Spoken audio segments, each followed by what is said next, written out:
And a warm welcome back to all you woodchatters. I'm Georgia.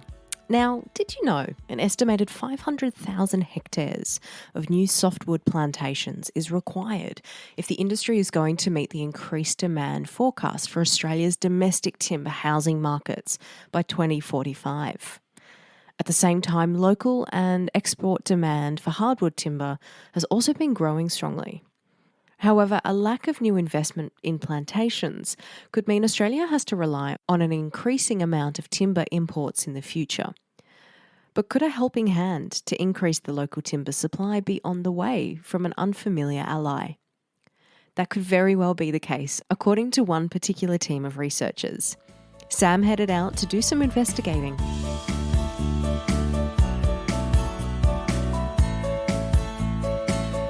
That's right, Georgia. Today we're focusing on the development of new business models that could see areas of Australian farmland given a whole new purpose by utilising them to plant trees. That's right, a collaborative approach between forestry and agriculture is being proposed by a team of researchers who say it has the potential to yield financial, social and environmental benefits for both industries. The research was supported by Forest and Wood Products Australia, with funding from the Australian Government and industry partners including Midway, Australian Paper, 141, AKD Softwoods and HVP Plantations. The project was led by Professor Rodney Keenan of the University of Melbourne School of Ecosystem and Forest Sciences. I caught up with Professor Keenan to find out more.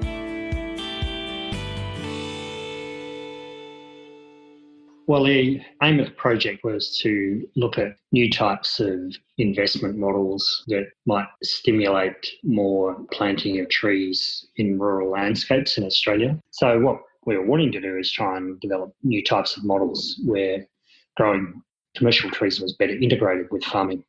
The background is that we haven't seen any new plantations established for about 12 or 14 years now, and the plantation estate's actually going backwards. Some of the hardwood plantations that were established in the 2000s, as they're being harvested, are being converted back to agriculture.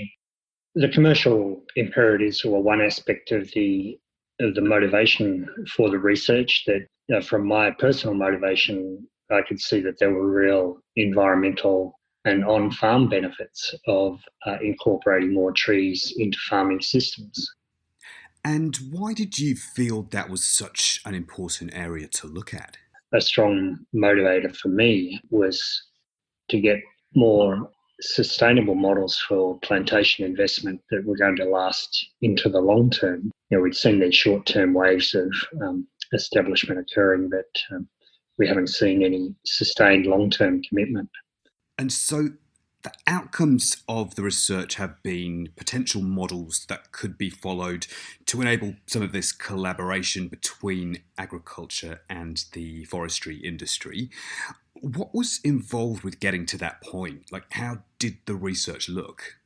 Well, the research had four broad components. The first was looking at the history of plantation investment. So we did a review of past approaches and looked at what worked and what didn't and what was still relevant in the current circumstances. Then we also did an assessment of the land base. So industry partners we were working with were focused on Western Victoria and the Gippsland regions. So we wanted to look at areas that were suitable for growing trees on private land, met certain conditions in terms of the productivity of the tree growth, but also from a commercial point of view. So we looked at the land base, found that there were significant areas that were potentially profitable, around 2 million hectares altogether across those two regions. And then within those commercially profitable areas, we surveyed landowners, undertook social research to try and understand the attitudes to tree growing, what their past experiences were, and what their interests might be in different kinds of models. Rod suggested we talk to University of Melbourne School of Ecosystem and Forest Sciences Research Fellow, Dr. Nerida Anderson, who focused a lot on the social research in the project. Nerida spoke to a number of landowners to ascertain what they perceive to be the main benefits and barriers to growing trees on their land. The barriers came in a number of different forms. Certainly one of the major barriers was time and the costs involved in establishing trees. Also, a perceived barrier with a lack of skill, not knowing how to get the best returns from planting trees. There was concern about uncertainty about what happens with the long-term growth of trees. There was also concerns about the opportunity cost of converting land that's currently being used for agricultural enterprises to forestry. So the returns that landowners saw had to be sort of at least commensurate with sort of returns they would be getting for the agricultural use of that land. Almost all of the landowners that I spoke to were able to identify a number of benefits of establishing trees on their land, of integrating the trees within their agricultural enterprise. This might be for improving productivity by reducing the amount of wind on the property or providing shade and shelter for livestock and also for pasture. Also for controlling water and soil erosion. Some landowners commented on how much nicer it is going to work when there's trees in the landscape. These benefits did not tend to be assigned to commercial plantations, which seems to me to suggest that if you can align the plantings for forestry so that they can provide a number of these co-benefits to landowners, then this provides an opportunity where it's a win-win basically for the landowner and also for the people who are needing the timber resource. And so I think probably the main take-homes is the need to have flexibility in the sorts of business models or investment models that are proposed. Some landowners want to have a lot of autonomy. They want to make a lot of the decisions. Other landowners are quite happy to say, well, I don't want to have anything to do with it. I just like to have the diversification of income and some sort of return from that. And so really it's important when we're developing business models to be able to align the model with what the landowner is comfortable with. And now a bit more from Sam's chat with Professor Rodney Keenan, who shared details of some of the other tactics that were used by the team during the research. We did a survey of the finance sector where, because capital is a limitation in a lot of these activities, so what kinds of models would the finance sector be interested in putting money into? We know there's a lot of capital out there looking to invest in real assets. What kinds of constraints are around that capital? What kind of objectives are there for different types of investors?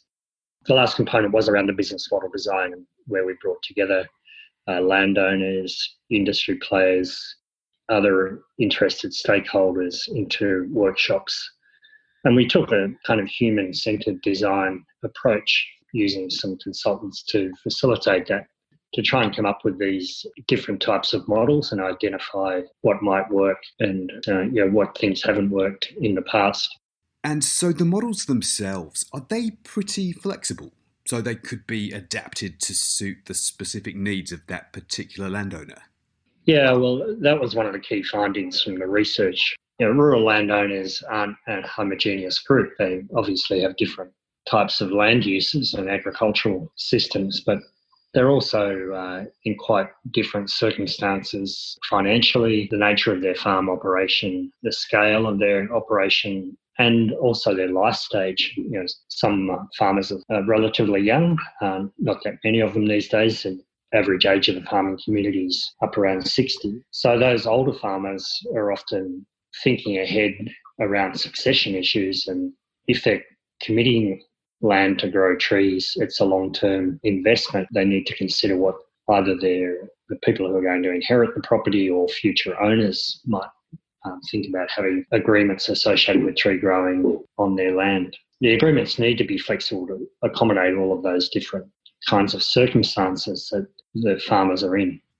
And now that the models have been developed, what are the next steps? What needs to happen to get the buy-in of the agricultural sector and see some of these partnerships starting to emerge?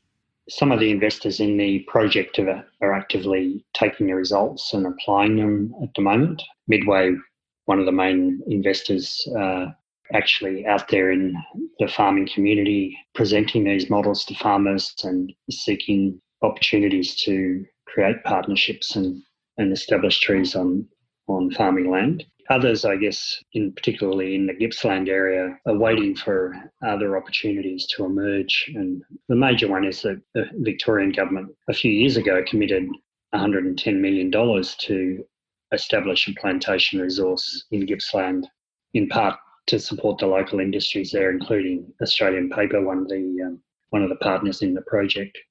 Some of these things could get incorporated into the design of the government program to support tree growing for plantations, for wood supply.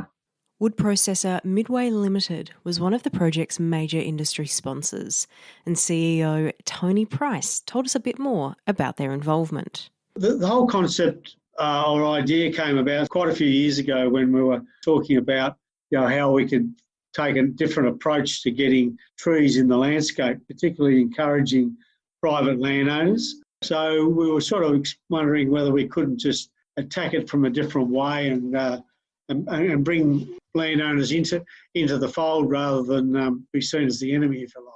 There's always a need for a contribution from industry, whether it be cash or kind or both. So we lobbied a range of industry players, and as a result, they set up a steering committee, which my sins was the chair of, and that's where the likes of Nerida, Rod, and a whole range of other parties were involved in gathering historical information on what worked, what didn't, and then sort of came up with what we believe is a sort of a ready reckoner of options that people might like to consider.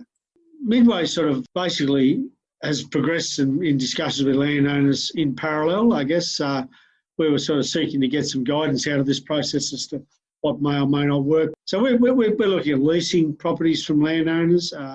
We're talking to some landowners about joint venturing, where they might provide the land and we establish the trees on the land, encouraging landowners to put trees in their own right. And we've also engaged, there's a number of independent private forest growers that have an interest in growing trees, but we've engaged with those groups. We've often seen companies like ours as industrial plantation growers as distinct from, independent growers. So we've engaged with those people to understand where they're at and sort of encourage them to put trees in the ground as well. So there's a whole raft of options. There's no one size fits all. And now, more from Rod and Sam.